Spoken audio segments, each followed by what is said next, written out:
Listen, throughout the 75 years of the NBA, the MVP award has been given out to 34 of the best players the game has ever seen. But surely we all know the league has seen way more than just 34 great players, which means quite a few of those other greats are bound to get snubbed for MVP. And in what was the greatest season of his career in 2009, I think that's exactly what happened to Dwyane Wade. What's good, YouTube man? Welcome back to another episode of Self Check. If you've been watching, you know that I'm E.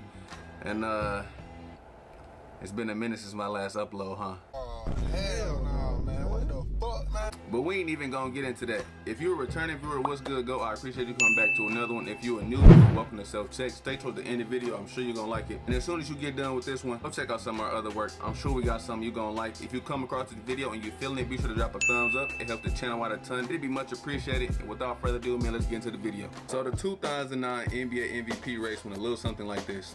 We had Dwyane Wade at third place, Kobe at second place, R.I.P. Mamba, and at first place, LeBron James went home with the trophy. Don't get it twisted though. Dwyane Wade wasn't just your regular, oh damn, he had a good season, he came in third place. Dwyane Wade was doing damage that season. And if you're thinking to yourself, what type of damage we talking?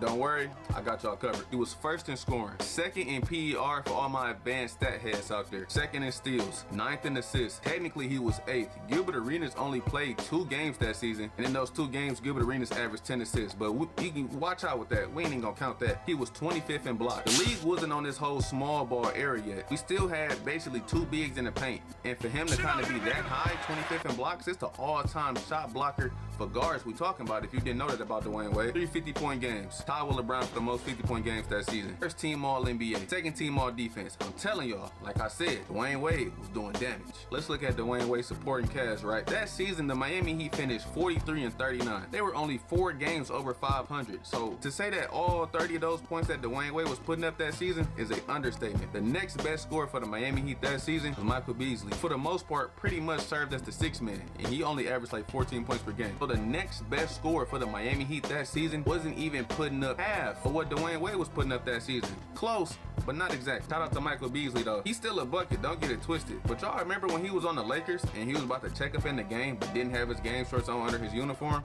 Like, bro, it's game time. What type of time are you on? Like, bro, you silly for that. Next best scorer after Michael Beasley was Jermaine O'Neal. They had to go ship Sean Marion off to Toronto just to get Jermaine O'Neal down to South Beach. I guess they thought that maybe we saw what he did with Shaquille O'Neal. Let's go get him Jermaine O'Neal. But Jermaine ain't Shaquille. And we seen what happened. Like I said, 43 and 39. Udonis Haslem was averaging 10.6. Mario with 10 flat. And then Daquan Cook at 9.1. Like I said, to say that the Miami Heat needed all 30 of Dwyane Wade points that season is an understatement. Not another all-star teammate in sight. At least Kobe had Powell. At least Bron had Mo Williams. Now, Mo Williams was replacing Chris Bosh that season, but hell, that's another all-star teammate for LeBron. Dwyane Wade had none of that. This season, Dwyane Wade was so unguardable, so untouched. And it's not like he was really doing anything too crazy. He was just gonna split a pick, get to the rim, and he was gonna drop that boom squad on whoever was in the paint. Or he was gonna go to the free throw line, knock down his free throws. He even had his 3-point shot going that season.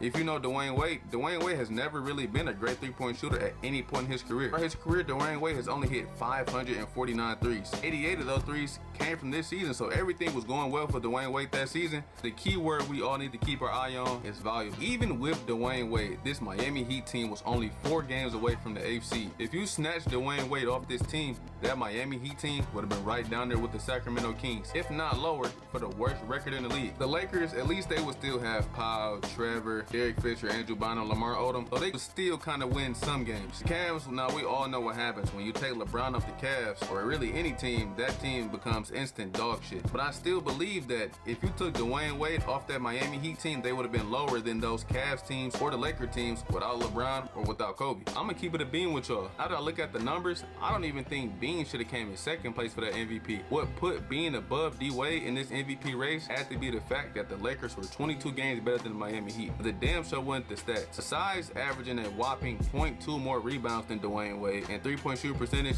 and free throw percentage, everything else favors Dwyane Wade. Points, assists, steals, blocks. So now let's look at how Dwyane Wade's number compared to LeBron's numbers. It's pretty much the same story it was with Kobe. Dwyane Wade averaged more points, more assists, more steals, more blocks, and he's even more efficient from the field than Bron this season. And And if we dive deeper into the numbers and look at what player accounts for more for their team, Dwyane Wade accounts for more of the Miami Heat points than LeBron does. Dwyane Wade accounts for 37%, Bron 35%. Dwyane Wade accounts for more of the field goals made, more of the free throws made, and in the clutch, he averages just a hair more points in the clutch than LeBron did this season. When you look at who was more valuable to their team, it had to be Dwyane Wade for the Miami Heat this season. And in their actual head-to-head matchups, we was treated to some real good basketball. I mean, LeBron was more efficient, but when you just look at the numbers, Dwyane Wade was right there in points. Bron averaged about 32, Dwyane Wade averaged like 29. Both around about 6 rebounds. Dwyane Wade averaged like 10 assists, Bron averaged like 8 assists. Dwyane Wade averaged 4 steals against the Cavs. LeBron averaged like a block and a half against the Heat. It's just like when you look at like who's kind of doing more on the floor for their team, gotta be Dwyane Wade. Dwyane Wade's 2009 NBA season will ultimately end with him dragging that Miami Heat team to the first round of the NBA playoffs and losing in 7 games to the Atlanta Hawks, who went on to the second round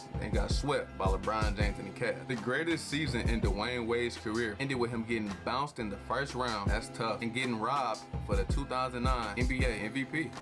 Alright, y'all, I'm gonna call it a wrap on this one. That's all I got for y'all for today. In the comment section, man, let me know if y'all think Dwyane Wade got snubbed, robbed, finesse, fleeced, whatever word you want to use for that 2009 MVP in that comment section, man, drop that down below. If you come across this video and you was feeling like I said, man, drop a thumbs up. It helped the channel out a ton. It'd be much appreciated. I appreciate all you guys tuning into this one. I'm E. I'm gonna catch y'all in the next one. Check out a video here or there, especially that one. I really like that one. Check those out, man. I'm gonna catch y'all in the next one.